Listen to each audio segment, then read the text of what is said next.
college, and they were doing a dance and wanted some masks. And so I can't remember how I learned how to make these masks.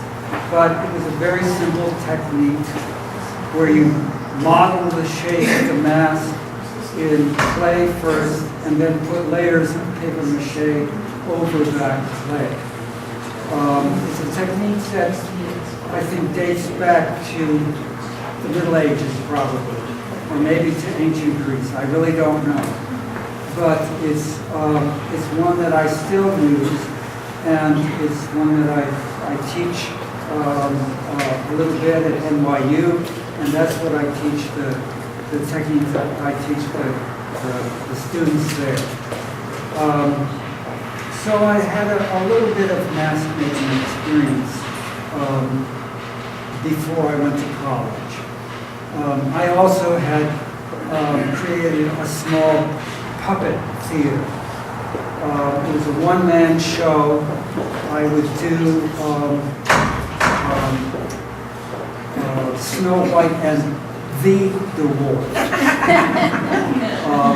at public school assemblies and birthday parties, Punch and Judy,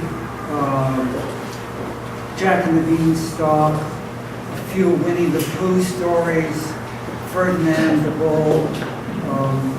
That was my repertoire.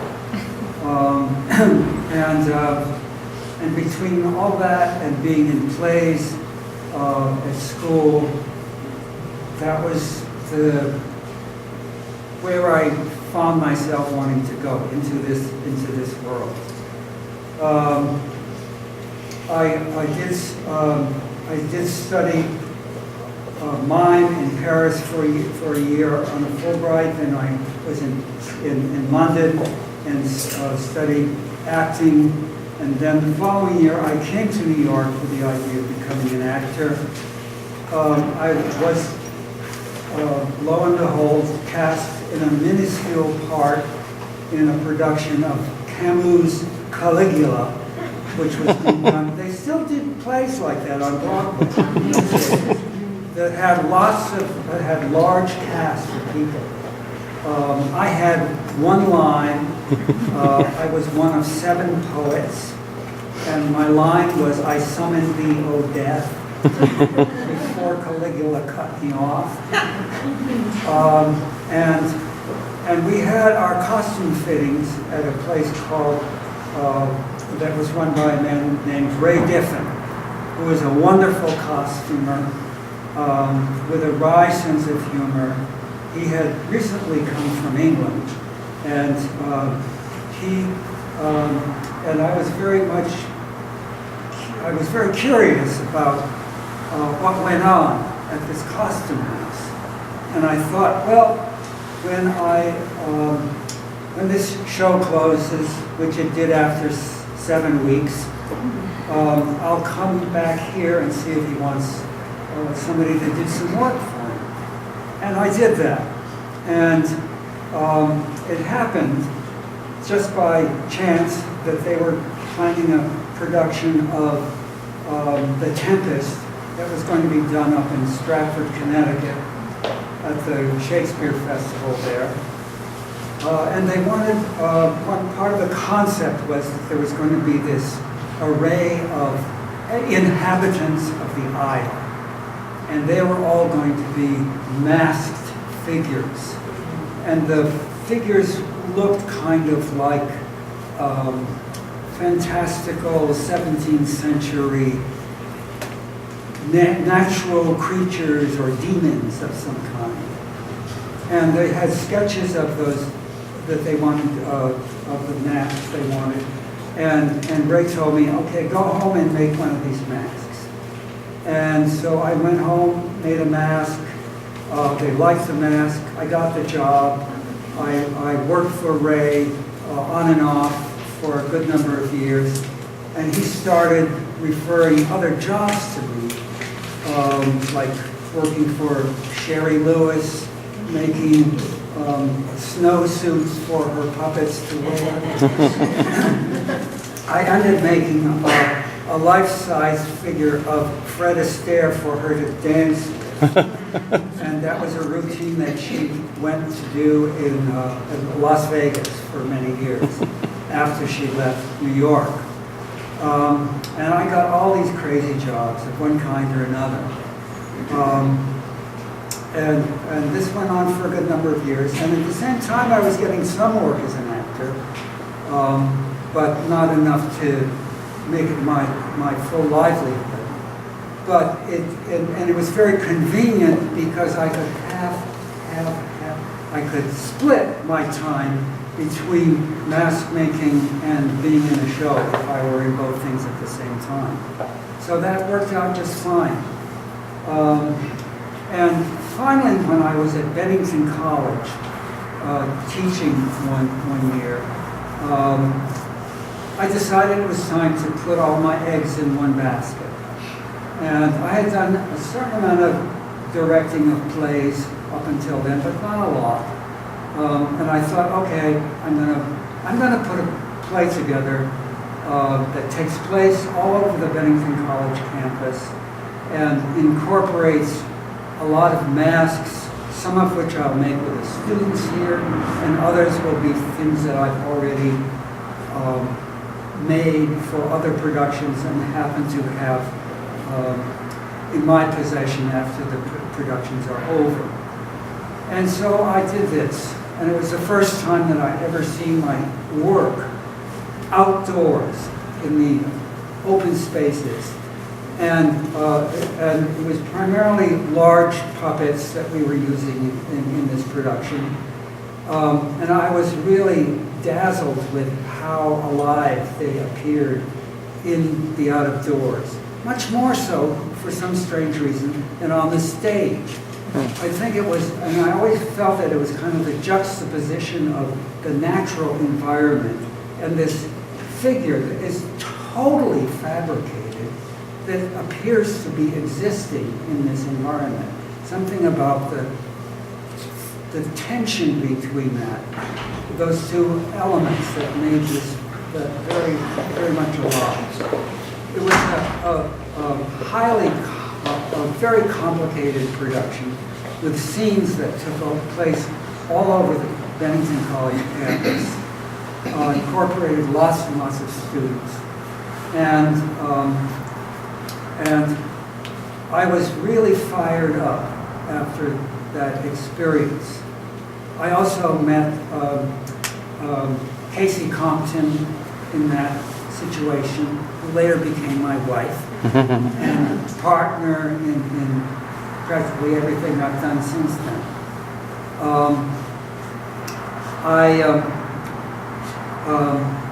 I had been approached by the Theater for the New City, who wanted to do some kind of a Halloween extravaganza. Maybe a parade, they weren't quite sure what they wanted. And I had worked with them previously, and I had kind of put it off for a couple of years because I was busy with the Open Theater doing performances. But it happened that year, which is 1974, I did have, the fall was open for me. And I said, okay, yeah, let's do it. Let's do something. And so I worked very closely with George Bartenieff in particular, and we plotted out this, the first Halloween parade. And in many ways, it was based on what I had done at Bennington College, which was a situation where the audience moved from one place to another, and there were scenes that happened in all these different locations. And that was sort of my idea for this parade, that it would start over at the Theater for the New City, which was just a block away from here at that point, and it would move through the village and end up in Washington Square. And there would be events that happened in playgrounds, on the stoops of buildings, on fire escapes, and we could even stop this event along the parade route and have a little song and dance number with some of the figures. And so we plotted this thing out, and so that we were both charging up the environment with these little scenes, and we were also having people in masks and costumes and giant figures walking through the streets. And we ended up in Washington Square, and we hadn't planned too much there. We did want to have sparklers, and that was going to be festive. And but at the same time,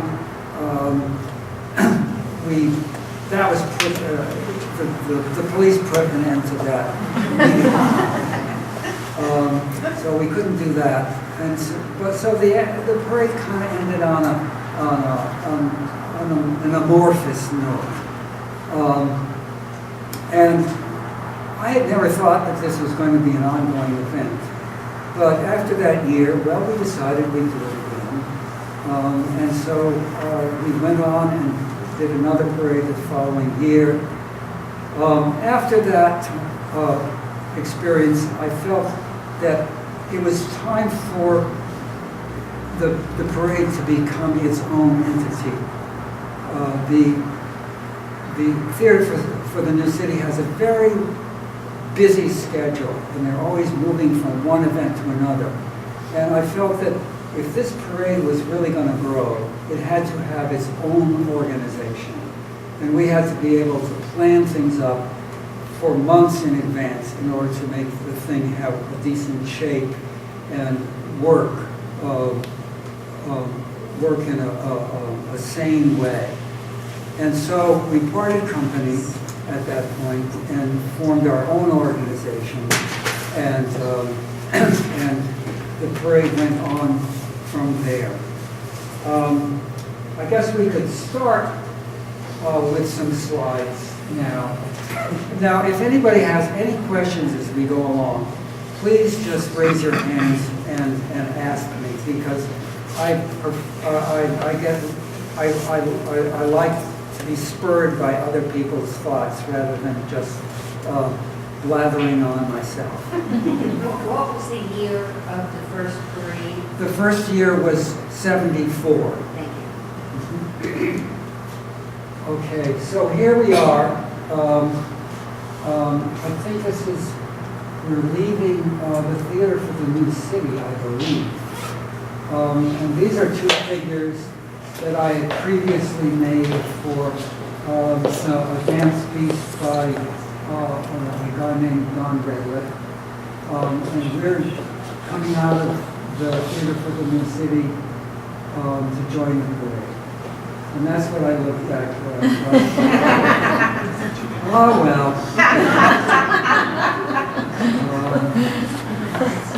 That's you over there in the corner? That's me in the corner.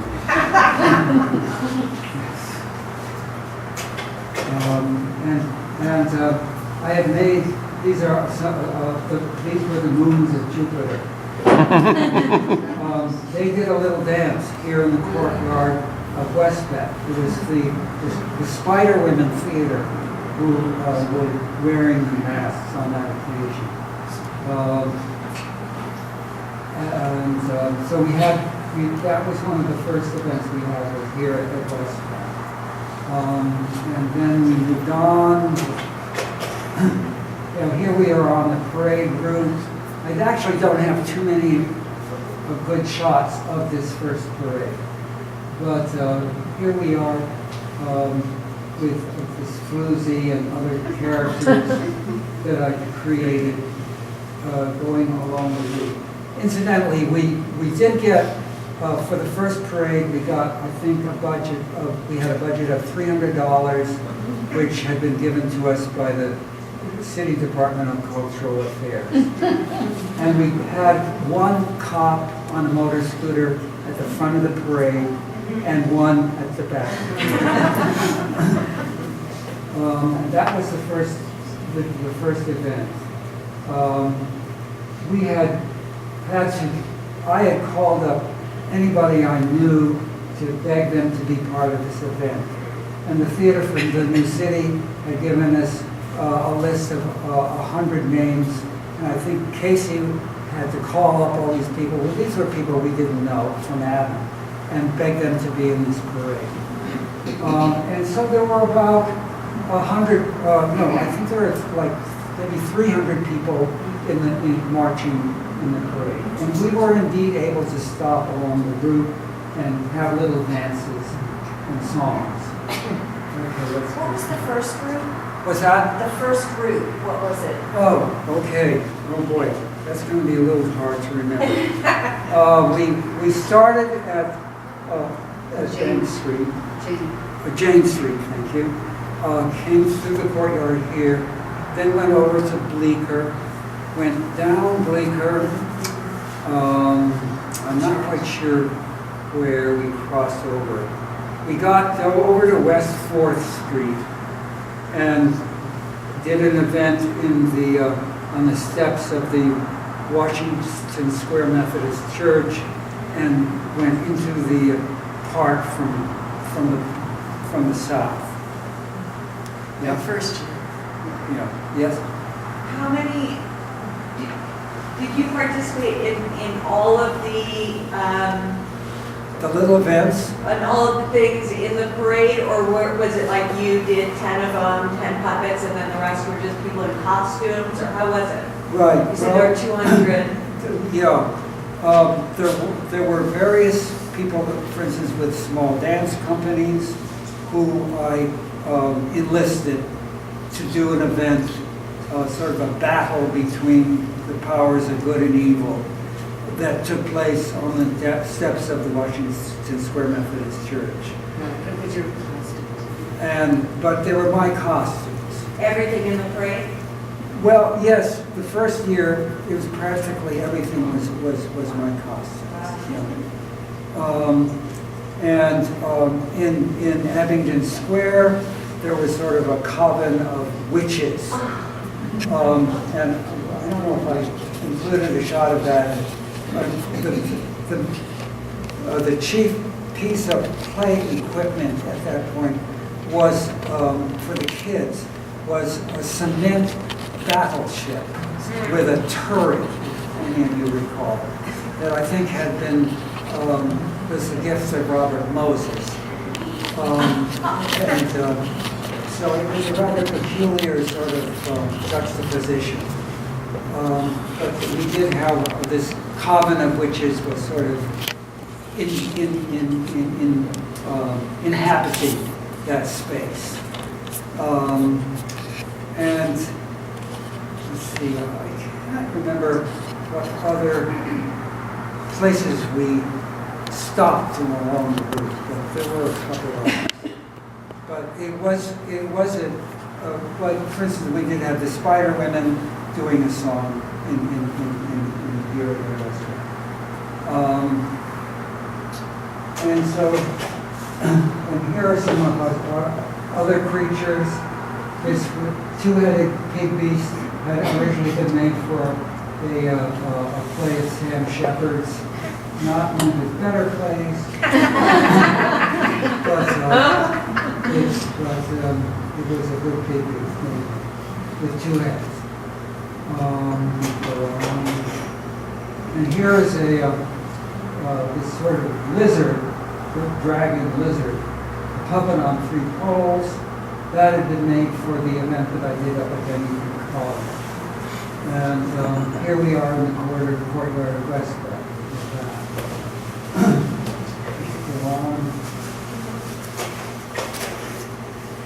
And here's that lizard conversing with this long snake. You don't see the rest of the snake. The snake had been made for a 4th of July celebration that took place down on the steps of Federal Hall. And here's the snake again. Oh. Somehow yeah.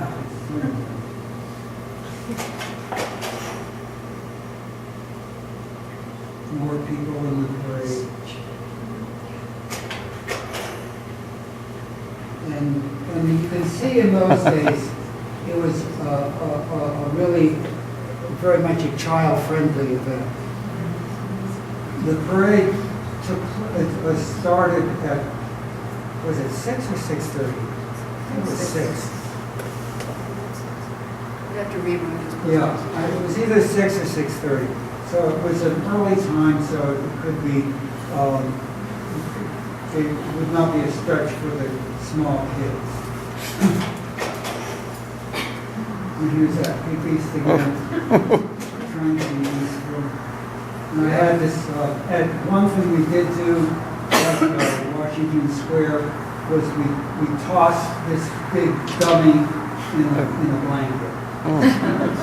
He had been made for a play at the Theater for the New City. And people would get inventive as the parade went along. And obviously there were some agile individuals. What kind of crowds did you attract in the early years? The first parade, people didn't know what to think of us. And people were peering out of windows. There were not very many people out there to receive us. But that was okay. We were having fun. But by the second year even, everything had shifted. There were a lot more people interested in being part of it. People would start decorating their own door stoops or things like that, or as we came down the street, they'd be in costumes already and they'd join us, so that the number of people must have, I don't know, been tenfold what it was the first year.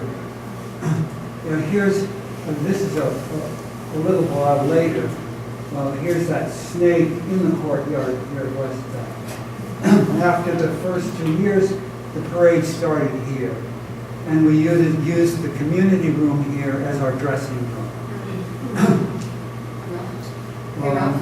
Hey, Ralph? Yes. Just that, was it the second year that the police forgot to show up? No, that was about the fourth year. The police forgot to show.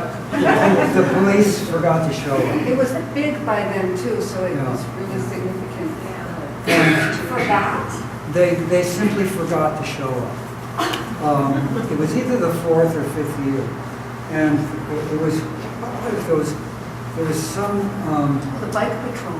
It was something like a bike patrol, or that some other, I don't know, sort of improvised kind of cadre of policing people. I forget what they were. Yeah, but they were the kind of people that like to direct traffic, Yeah. and they were really helpful. Yeah, they were very helpful. But it was crazy because I can remember going into a phone booth. There were phone booths and trying to call up the police and say, "Where are you?" Well, we managed okay.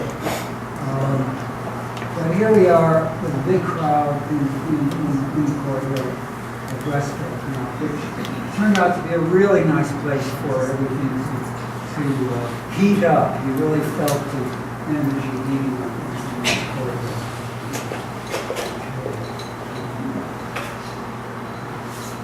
Here's another guy that I made for a play. Okay. Oh, yeah. For a while we had this bug who was on a wire. And to sort of signal the start of the parade, he'd get pulled across the courtyard with smoke coming out of his rear end. How long did it take you to make the task? Well, that was one of the tricks of it. Every year maybe I would make something new, or a couple of new things. But I was not devoting my full life to this, so that I would just make a few things each year, and gradually more and more things accumulate. You stored them here? Yes, yeah. Primarily here, fortunately, not in the basement. Blessedly not in the basement. And a lot in our apartment. Now we have storage in 15 other places because of just so much stuff.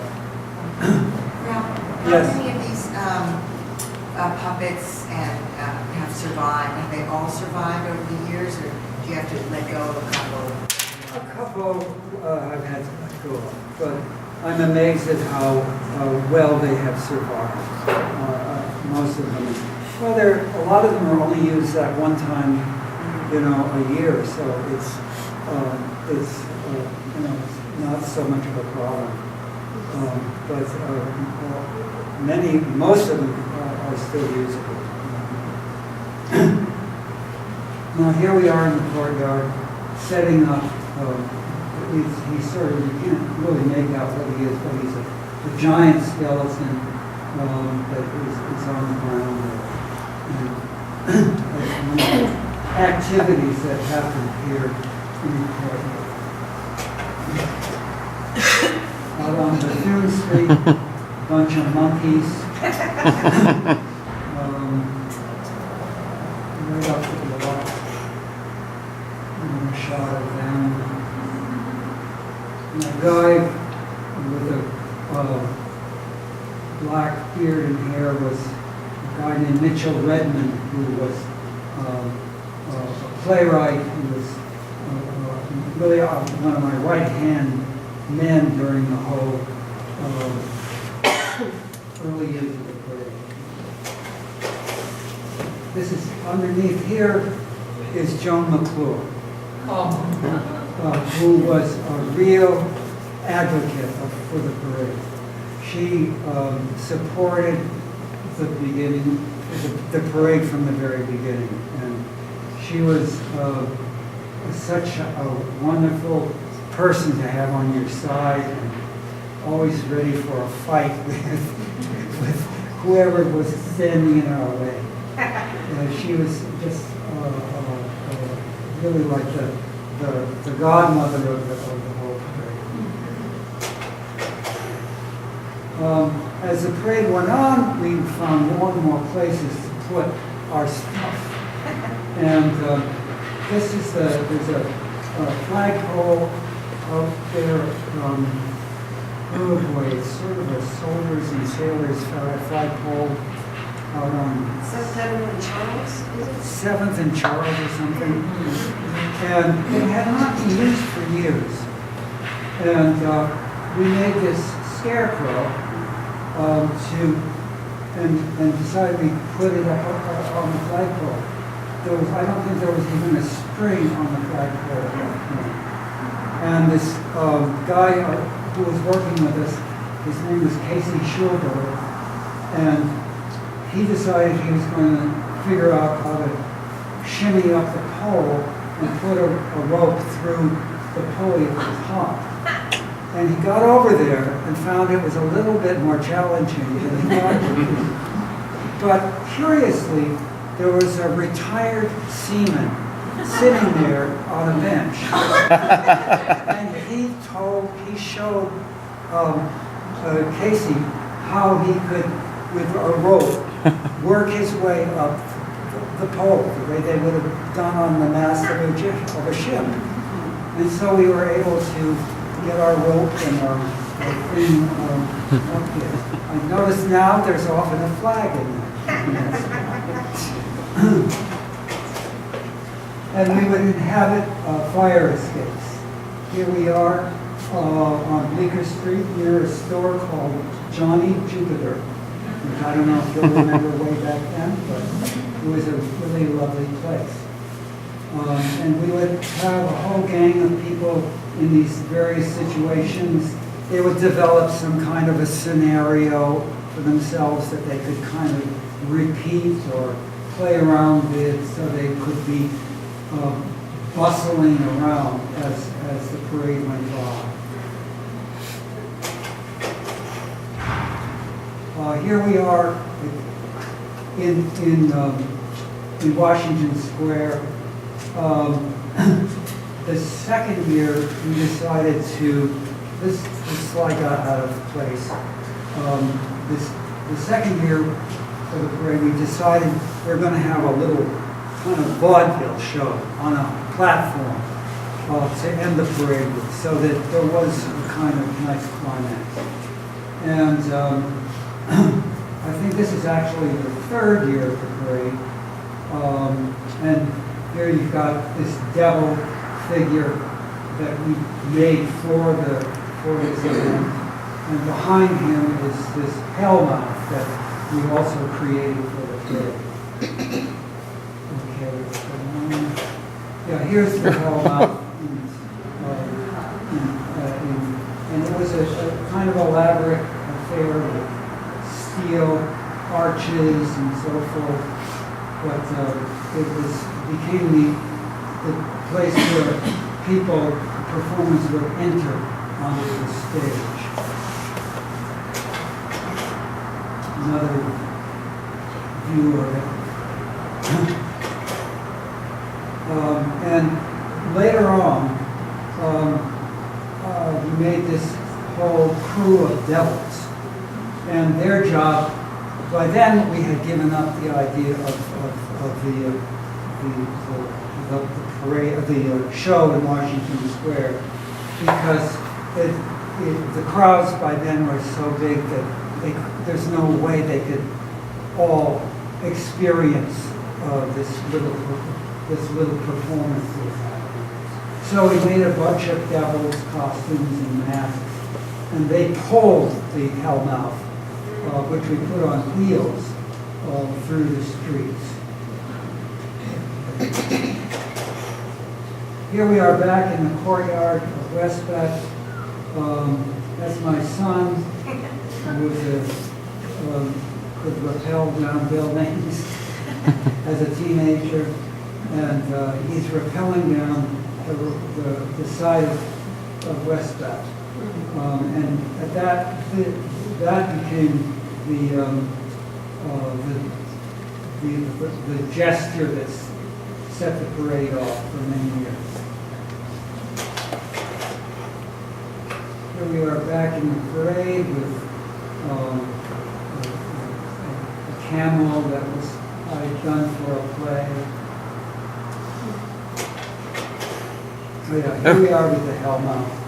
And that Emperor Hadrian that you saw being tossed in the blanket was sitting in splendor on throne inside the helmet. Here is one of the little performances we did in Washington Square, tap dancing skeletons. Excuse me? Rod?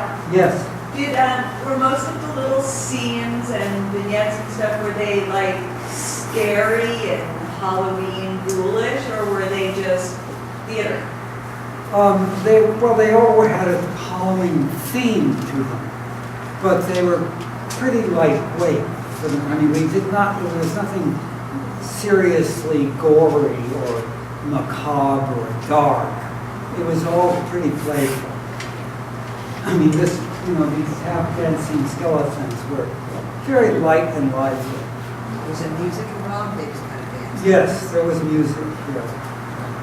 I can't remember if it was. I think it must have been recorded, but I can't remember at this point. But we definitely had music. Here we are on another fire escape. And these characters were something that I had made years ago. Sort of the essence of the 5 Valas. Here we are. This is on the building that I don't think it was D'Agostino's yet. I had made this giant rooster for some opera. I was chasing Purdue around.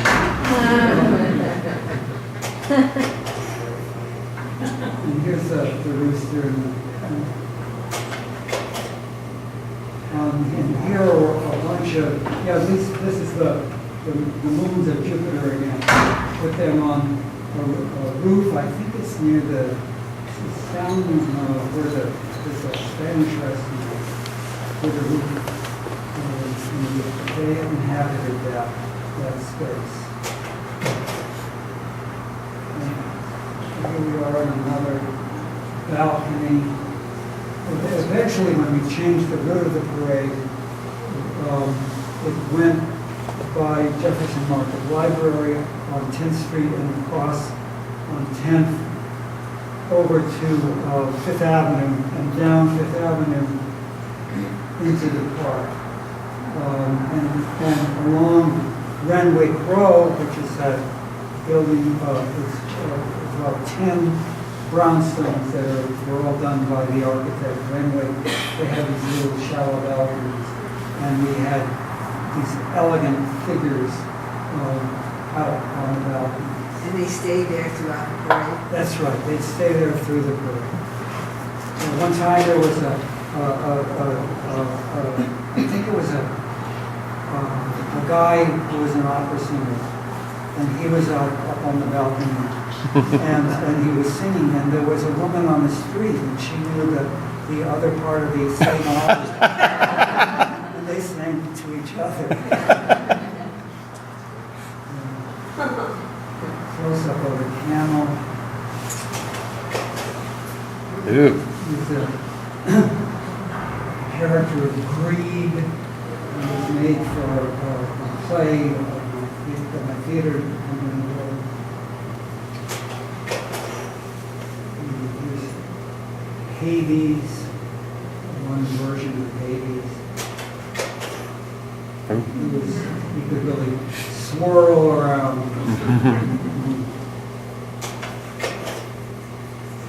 Then there was the year that there were all, everything, I think it was Tutankhamun was the rage. Yeah. We made these sort of Egyptian, sort of quilty Egyptian costumes. And they were placed, and somebody did some choreography for these folks. They were on some door stoop.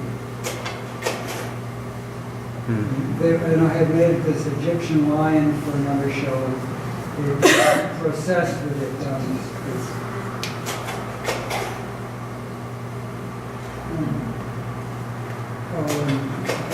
That was the guy on the other side. That is Right. right. That's Paul Binder, who was juggling for us at that time. He, later started the Big Apple Circus. Oh. And here we have Michael Motion, who is an amazing juggler, who worked with us for a couple of years. Is he on something that's moving? No, he's on a platform in Washington Square. At one, we decided we couldn't have one stage, but if we had a bunch of different stages, we could have different events happening sort of simultaneously. So we tried to do things that way. It didn't always work out what we planned, but that was the idea. Yeah. Library, we had this spider that I made for the occasion, and it gave me the opportunity to go up into that tower. Which, what a treat! Amazing. I mean, you don't realize how high up you are until you're up there. And so he was on ropes, and he would clamber up and down the side of the tower. Is that your spider now that's up there? That's one by Basil Twist. And the octopus tentacles? What's that? I think there were octopus tentacles this year as well. Could be. Okay. Yeah.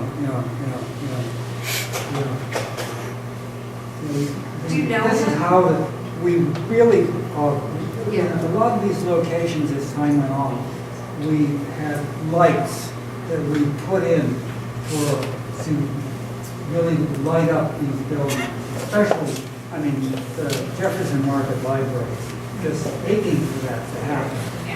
It's perfect for that. And we would have, in addition to the spiders, we have workshops with kids, and they would make silhouettes to put in the windows. And it's just perfect for spooks to operate. And this is an early parade before we had to have barricades. And you can see how child-friendly it was.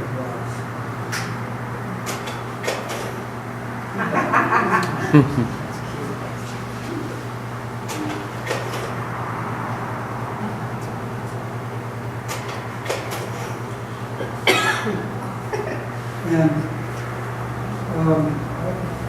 people seem to be waiting for something. I'm not sure quite what. That's Charles. It's Charles Street. Backwards. That's the playground there at Playground. Greenwich. You know, and sometimes we did workshops in PS 41, and they would make, I don't think they did this particular panorama there, but they would make giant casts and one thing and another. There was a teacher there who was really into making these things. Or they would do a big mural that we have along that fence. Is that Taj Mahal? Is that what? Anyway, you know, we had all kinds of music. And that was, I realized as time went on how important music is to a parade. It's really the heartbeat of a parade. And I tried to get all kinds of music for, you know, African drummers. We had steel bands. We had Dixieland bands. Just any kind of music, Chinese gongs and drummers and so forth. And the Brazilian bands were the most extraordinary, the real samba bands, the carnival bands. And there was one called Cagey Boy, which I think they came to New York very frequently. And they did the parade for a good number of years. And it was just extraordinary how the energy built up as they approached. You could hear them off in the distance, but then as they approached, the energy would just rise higher and higher, and it really made you understand what Carnival is all about. But it was just great to have all these different musicians. Now there's this guy, Jack Bashkow, who was a saxophone player, and he would gather together all his musicians friends, and they would play in the parade. And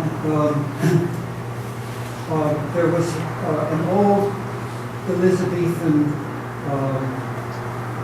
round called the Ghost of Tom. Have you seen the Ghost of Tom? Long, bright bones with the skin all on.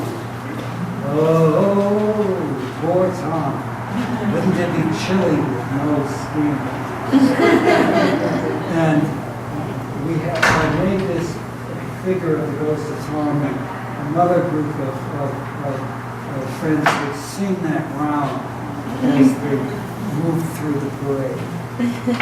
And Bashkow's band would play it with all the brass, and it was just beautiful, rich sound. This was a very kind of, it was on 12 different poles, and it moved through the streets sort of at an angle.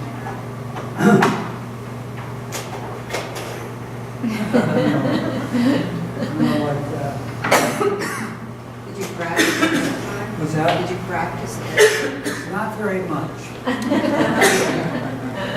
And then we would get to Washington Square, and we had ropes that came down from the top of the arch, and we hoist him up into the ark.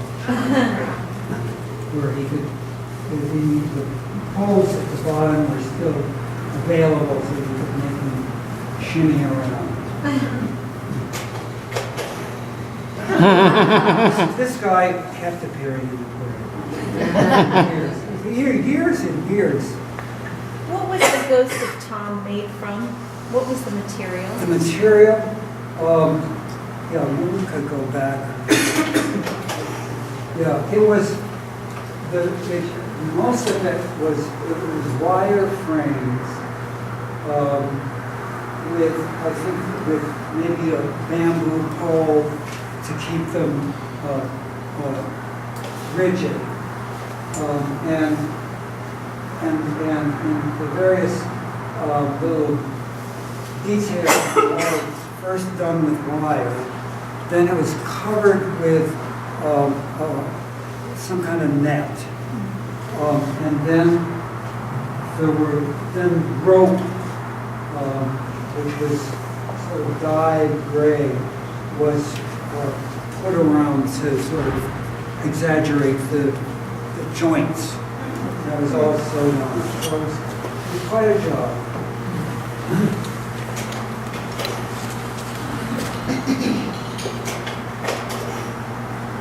We had tap dancing. We have the tap dancing skeletons joined over the Bride of Frankenstein that walks through the streets. And we often had these wonderful groups of people from the School of Visual Arts. And one year they would dress as famous paintings. I'm not quite sure what painting that's supposed to be.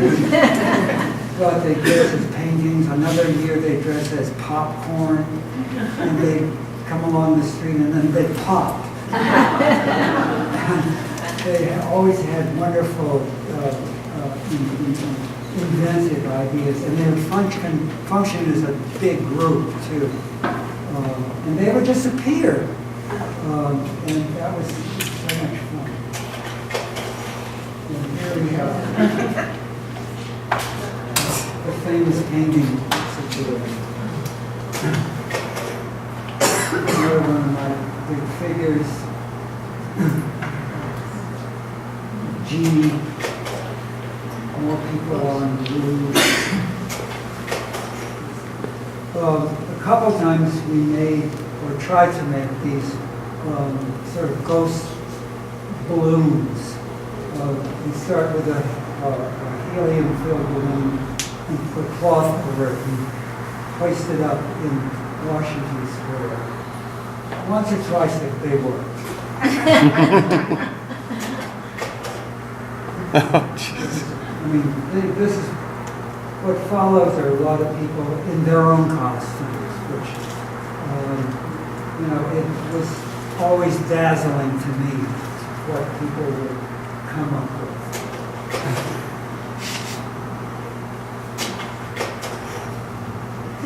Dogs would be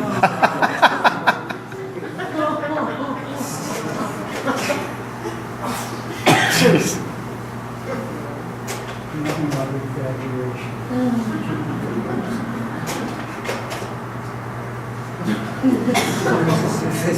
This bunch of gay people who always did something special. They would dress as Imelda Marcos' shoes. Or Chinese takeout. They were just hilarious if they came up. And these are just various individuals. If anybody recognizes a friend.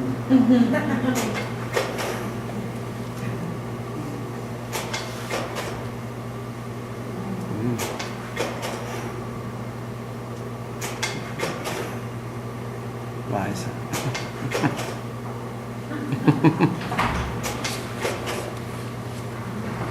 It's sort of like they're in I think it's Trinidad. They have these costumes where they do all this shredded fabric, which makes was such a rich design. And then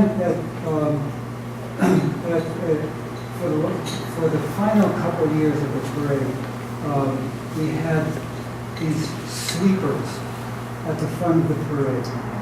They were crones who were performers on stilts, and they had brooms, and they would sweep the streets to kind of get rid of all the bad automotive vibes and make the streets a place for celebration. Here's a bunch of